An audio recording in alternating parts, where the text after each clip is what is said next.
Great, thank you very much. I'd again like to thank the organizers for the invitation to come present to you today. So I will be talking about dystonia pathophysiology and classification, which, as Dr. Dressler mentioned, has been reviewed a couple of times today. I think the classification maybe not so much, so we'll first spend some time talking about that, and I'll show some videos, and then we'll get into maybe a slightly different level of detail in terms of the pathophysiology of dystonia. So these are my disclosures. None of these are relevant to the presentation today. And as I mentioned, we'll talk first about definition and phenomenology, followed by classification and pathophysiology. So dystonia, as has been mentioned several times, is defined as a sustained or intermittent muscle contraction that causes abnormal repetitive movements, abnormal postures, or both. And these movements tend to be pattern, twisting, and may have a tremulous quality to them. So you're familiar with the term dystonic tremor. And they're often worsened by voluntary action and associated with overflow muscle activation. And we'll show a video example of that so you understand exactly what we're referring to. But the hallmarks of dystonia are that the movements are patterned and predictable, and so patients will often experience the same type of movement, the same pattern of movement, given any particular action that they are taking. There are a couple of unique features about dystonia. The first is a term called mirror dystonia, which also relates to overflow muscle activation. And this is where a unilateral posture or movement that is the same or similar in character to a dystonic feature actually occurs in a different limb. So perhaps an individual is trying to make a voluntary movement with the right hand, and there are mirror movements or mirror dystonia in the left hand where the voluntary movement is not being initiated. Another characteristic feature of dystonia is the presence of a sensory trick, otherwise also called a geste antagoniste. And this is where a voluntary action that specifically corrects the abnormal posture or actually relieves the movement. And so one of the most common examples is an individual with cervical dystonia who may have just a light touch to the side of the cheek or on the back of the neck that corrects the abnormal posture. There are several different examples of this. That is maybe one of the more easily recognized. So let's view this case here. This is a young girl, and we'll just watch her various activities. She, in the postural position here, oops, it looks frozen. Start over here and see if that will, okay. So in the forward postural position, you can see some dystonic posturing of the hands associated with some tremor. A little bit more prominent on the right side compared to the left. And when she initiates these voluntary movements of the right hand, you can see some clear dystonic posturing there. And in the right foot, again, I believe she's doing upper extremity hand functions there, and there were some involuntary posturing of the right foot, which also comes out during the voluntary movements of the lower extremities.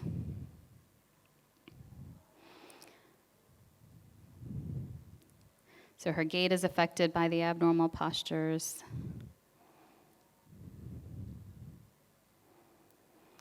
And here's a demonstration of overflow dystonia. So when she writes with her right hand, watch more proximally in the right arm and the shoulder. So she develops, rather than just a distal hand movement to do the handwriting, there's more proximal involvement. And then here is some overflow into the other hand, some milder symptoms in the left hand there. But when she writes with the left hand, you can see much more dystonic, abnormal dystonic posturing in the right hand there. And interestingly, this patient's mother, when questioned and examined, also gave a history of writer's cramp with demonstration of this overflow phenomenon. So does anybody have any idea or guess about what the patient, the child, might have? What form of dystonia?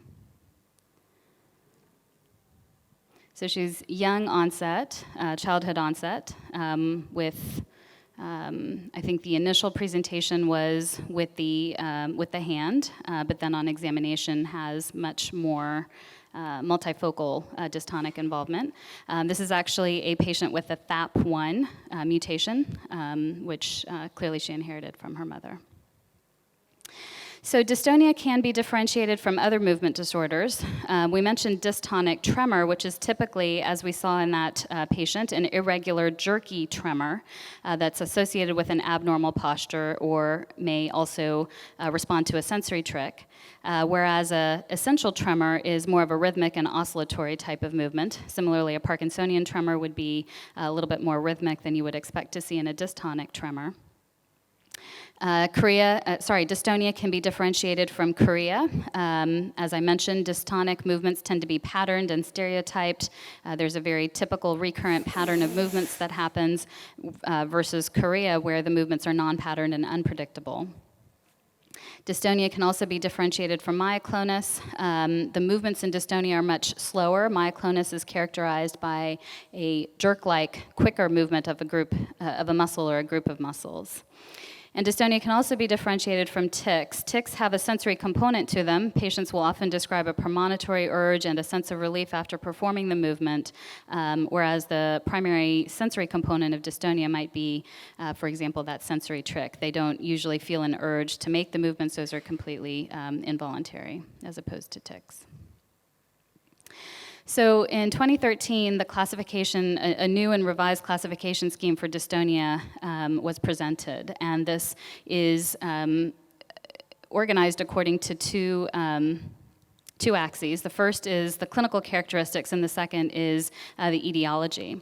So if you consider the different ways that you could describe dystonia, one way would be to describe the age at onset, so whether the symptoms began in infancy, childhood, adolescence, or later in adulthood.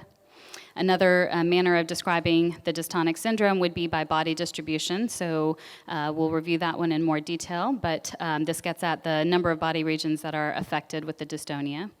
You can also describe the temporal pattern of dystonia, meaning whether the disease course was static, perhaps there was an inciting event and the onset of dystonia followed by lack of progression or stability of the symptoms versus a progressive etiology for progressive presentation of the disease course. You can also describe whether or not there's variability to the dystonia, so whether it's a persistent, not necessarily fixed, but a persistent dystonic posture, whether it occurs with action only, whether it's diurnal in nature, so a classic example of that would be the dopa-responsive dystonias, or whether the dystonic episodes are paroxysmal. You can also describe whether or not the dystonia has associated features. So an isolated dystonia is the type of disorder that is characterized only by dystonia, and there's no other neurologic abnormalities and no other movement disorders. Or you could have a combined form of dystonia where there is perhaps myoclonus or Parkinsonism or other movement abnormalities. And then you can also have a dystonia that occurs with other non-movement neurologic or systemic manifestations, so whether that's neuropathy or whether it's ataxia or whether it's any number of additional neurologic signs. So I think in this presentation of the classification of dystonia, they call attention to a few common clinical dystonia syndromes. And I think it's worthwhile to review those because as you're working up and evaluating patients, these are essential to recognize. And I think also the other major part of this classification scheme that is very practical is the classification according to body distribution. So we'll review that in a little bit more detail. The second axis of the classification scheme is according to etiology. And so you could describe the pathology of the dystonia, so whether it occurs in the context of degeneration, or whether it occurs in the context of a structural lesion. These are often the static type of dystonias that we mentioned previously. Or you could have dystonia without evidence of degeneration or a structural lesion. Another aspect of etiology is to consider whether or not it is inherited dystonia or acquired. And so inherited forms of dystonia can take any number of different types of genetic combinations, so whether it's autosomal dominant, autosomal recessive, X-linked recessive, or mitochondrial. And then there's a whole host of acquired etiologies for dystonia. And so this is a very, kind of conceptualizes the very variable etiologies that we can see, the number of different mechanisms by which individuals could come up with a dystonic syndrome. And then lastly, there is an idiopathic category here, which is an unidentified either sporadic form of dystonia or maybe an unidentified familial form of dystonia.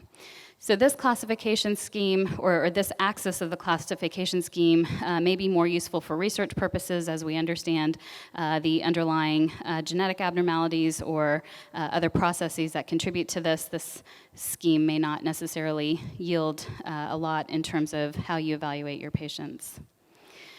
So we'll return now to the classification by body distribution. I mentioned earlier that this is a very practical way to think about dystonia. A focal dystonia is one that affects one body region or a group of muscles. So for example, if you had blepharospasm, cervical dystonia, rider's cramp, foot dystonia, etc. This is a group of dystonia that is most commonly represented by the adult onset dystonia. So in an adult practice, this is probably the most common form of dystonia that I see. We also see a fair number of segmental dystonias. This is described as greater than equal to 2 contiguous body regions that are affected. And so the most common example of that would be maybe a craniocervical dystonia where the patient has an abnormal neck posture accompanied by either a tremor or a dystonic posture of one of the upper extremities.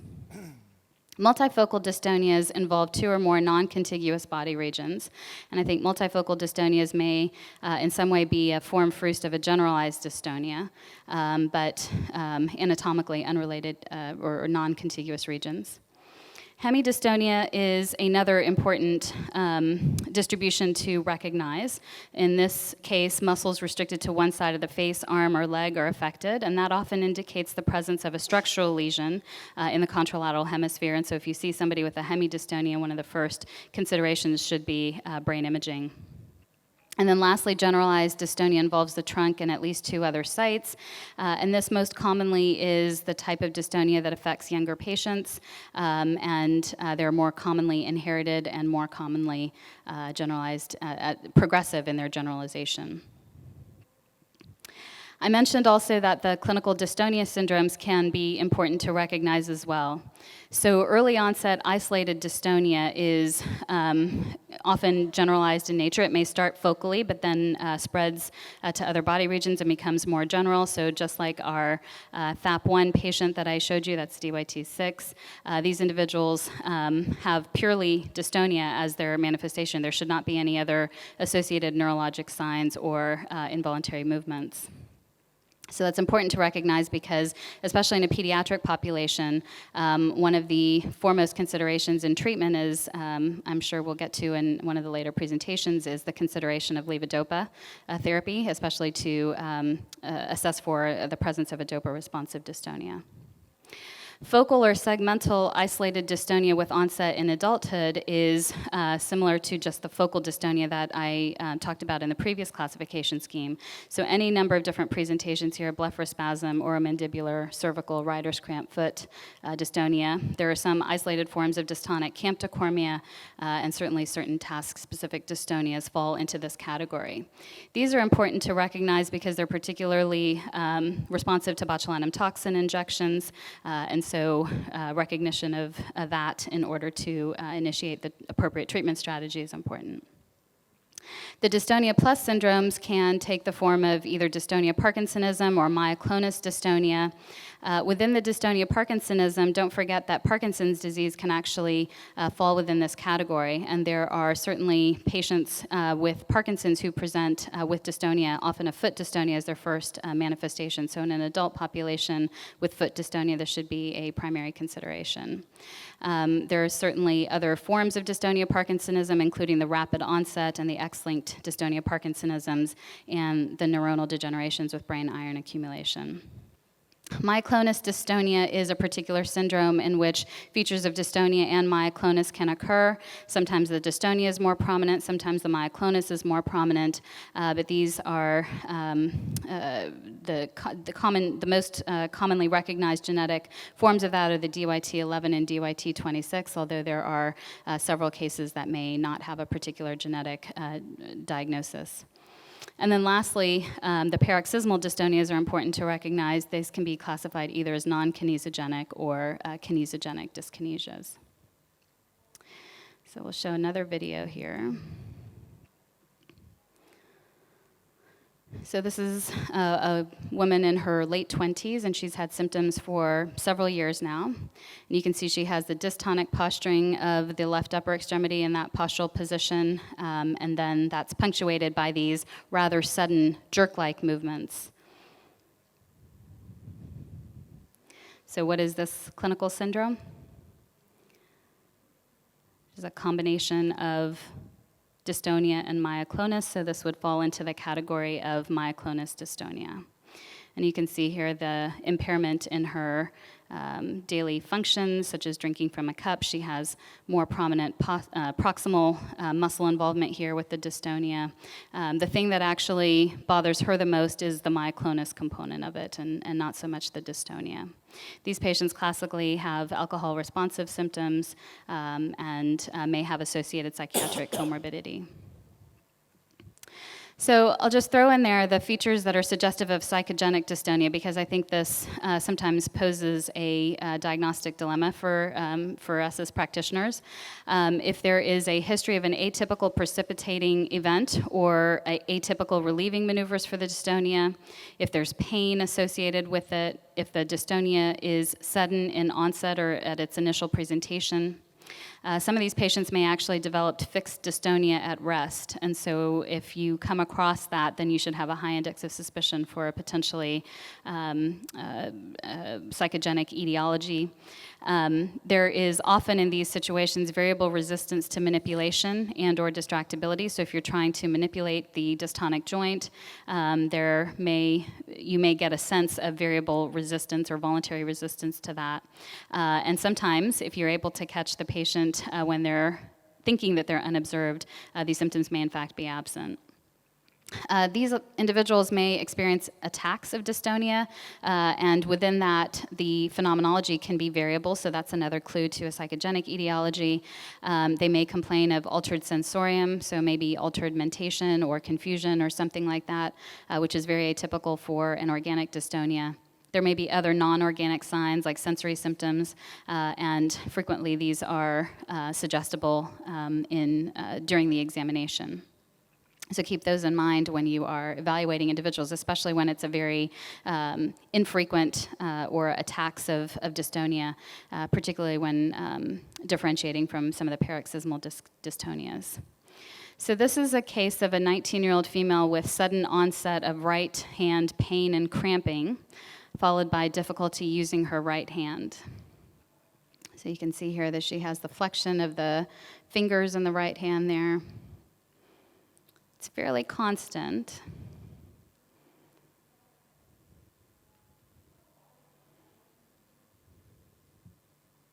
So even when that hand is at rest, she has the abnormal posture.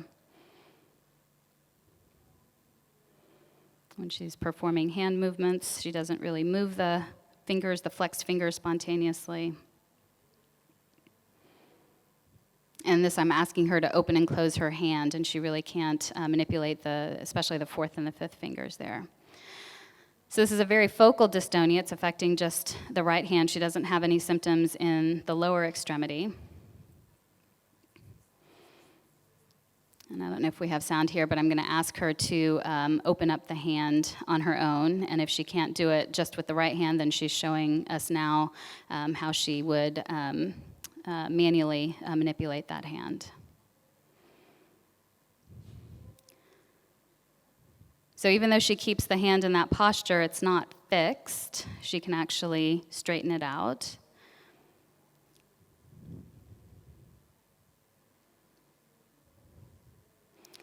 And not too much overflow with that particular maneuver there. So let's take a vote. How many people think that this individual has a psychogenic form of dystonia? How many vote for, no takers there, how many for organic dystonia? Okay.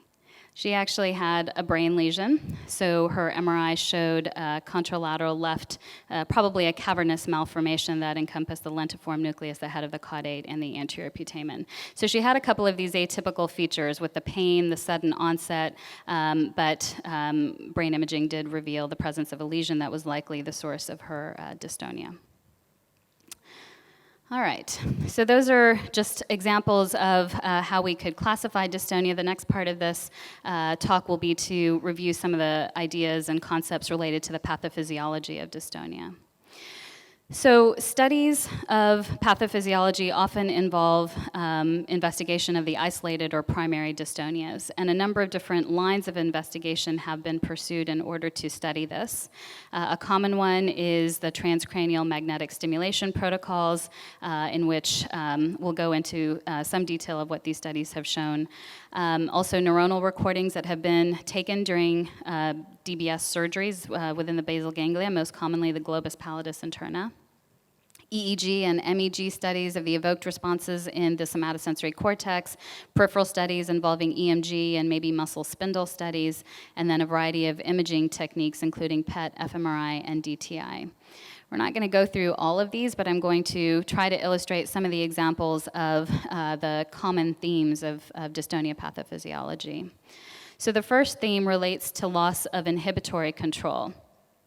And this, the kind of key clinical example of this concept is the overflow of muscular activity to muscles that are not usually involved in the ongoing movement. So we've talked about this a few times now. I've shown you a few examples of that.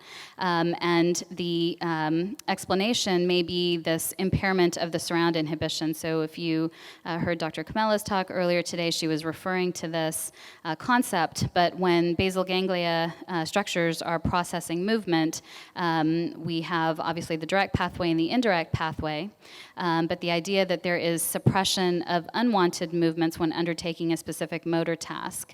And this is essential for the production of precise functional movements, and I'll demonstrate some of the investigations that have shown this. The first of this is the finding of long-lasting inhibition of the globus pallidus interna after cortical stimulation in DYT1 model mice. So this was a study in which wild-type mice were given a cortical stimulus, and recordings were made from the GPI, and you can see that after the onset of the stimulus, there's really not much change in terms of the firing patterns of those globus pallidus neurons. However, in the DYT1 model mice, you see the application of the stimulus here, followed by a period of inhibition. And this is a rather prolonged period of inhibition that suggests this impairment. Another finding in the DYT1 model mice is altered somatotopic organization of the GPI. So if you, in this particular investigation, they evaluated the characteristics of the neurons within the GPI, and in the DYT1 mice, there was a wider distribution of neurons that represent the forelimb and orofacial muscles compared to the unaffected mice.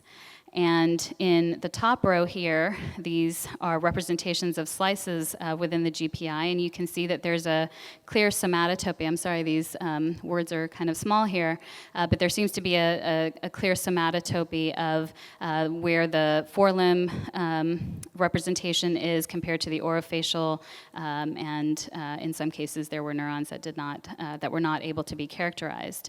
However, in the DYT1 mice model, this is relatively disorganized, and so you don't really see that clear somatotopic representation.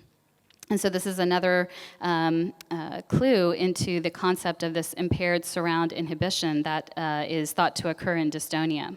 So in a normal sort of basal ganglia processing, you would have the cortical initiation of movement, which would then get processed into the caudate and putamen with initiation of the movement patterns that should create sort of a normal movement. So if the person wanted to reach out and grab a bottle of water, then those motor patterns would be activated while there is a inhibition of surrounding motor patterns so that only the precise movement is made.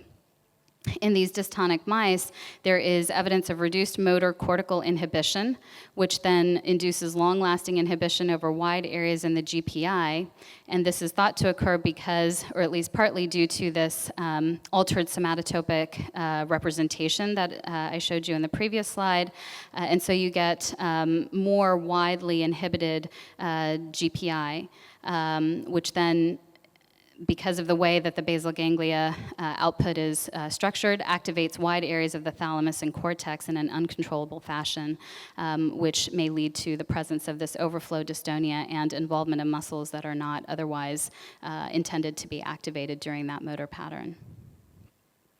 There's additional evidence for impaired inhibition. It has been noted at the spinal level, the brainstem level, and the cortical levels. And there's also been evidence of reciprocal inhibition between opposing muscles at the spinal level during movement of the arm. And the interesting thing here is that this has been demonstrated across a wide variety of dystonic syndromes, whether it's Reiter's cramp, generalized dystonia, cervical dystonia, or blepharospasm, compared to control individuals. And so this seems to be a common theme in some of these forms of isolated dystonia.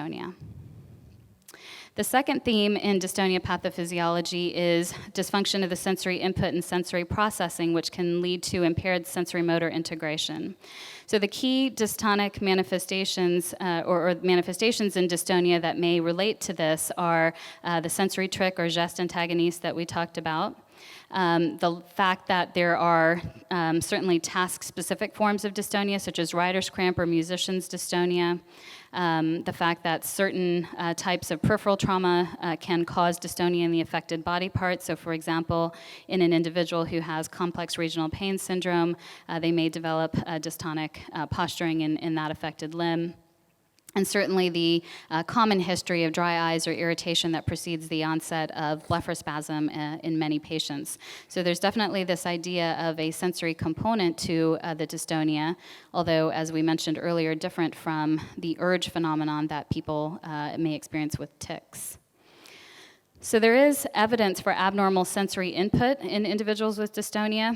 Studies have demonstrated that there's abnormal spatial and temporal discrimination of sensory stimuli. By that we mean that the shortest distance or time during which two successive stimuli are perceived as separate, and these are abnormal in patients with dystonia compared to non-affected individuals.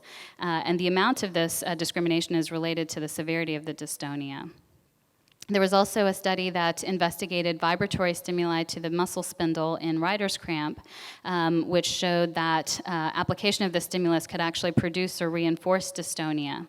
When that afferent fiber was blocked by local anesthesia, the actual worsening of the dystonia was also inhibited. So this peripheral sensory input may have some significant contribution to the presence and the manifestation of dystonia. Other investigations have demonstrated abnormal sensory processing. And similar to what I described in the motor cortex, there's also shortened latency of intercortical inhibitory mechanisms in the sensory cortex itself. There's also evidence for impaired somatotopy in the sensory motor cortex, manifested by either disorganized receptive fields or increased size of the fields, and even reorganization of the sensory homunculus, which in this particular investigation of musicians' dystonia, you can see here sort of a cartoon of the homunculus, and in the unaffected, the hemispheric contralateral to the unaffected hand, there is a very clear distinction between digits 1 through 5 in terms of the somatotopy versus in the hemisphere contralateral to the affected hand in this musician's dystonia, there's less of that discrimination.